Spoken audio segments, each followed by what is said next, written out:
7 News begins at the state capitol, where next year's budget is 2 weeks late and will likely be stuck in limbo for a while longer. Just today, another extension was put through. Lawmakers at odds with the governor over a few sticking points, including a cell phone ban in schools and changes to discovery laws in the court system. Good evening to you once again. I'm Ed Dranch. An overdue budget is nothing new in New York. Lawmakers in Albany haven't met that April 1st deadline since 2019. But with so many late budgets, some politicians want to change how your tax dollars are used during these spending plan standoffs. Tonight, we're going in depth on these proposals to help us better understand what's at stake for our money. First, we deal with how lawmakers are compensated for travel and lodging when the state budget is late. The other would address their salary because a past due budget holds up their paychecks. Our 7 News reporter Kristen Moran looking into both of these for us and whether they have the support of Western New York lawmakers. Right. Well, Ed, as you mentioned, the budget is late. It was due April 1st, and with that comes a lot of implications, not just for lawmakers, but for you, the taxpayer. So I spoke with several of your elected officials on both sides of the aisle about what this delay means. Now we're falling back into this bad habit of being late.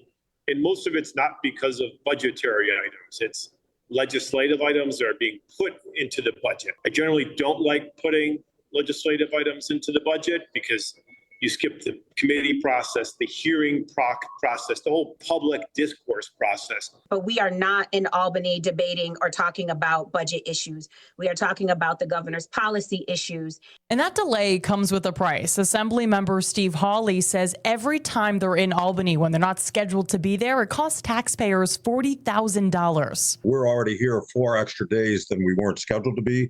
That's $160,000.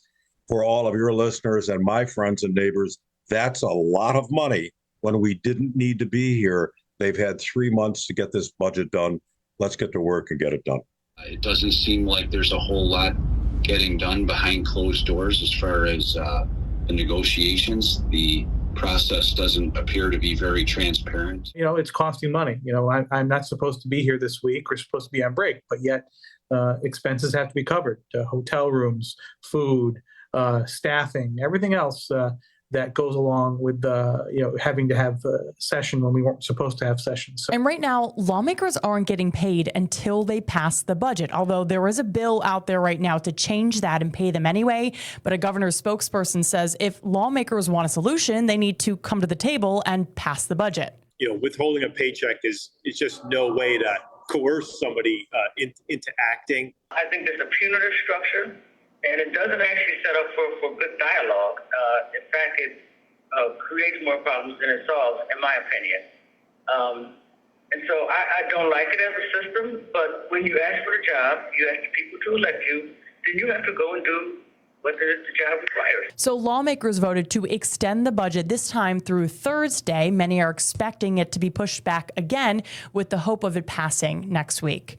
Krista Moran, 7 News.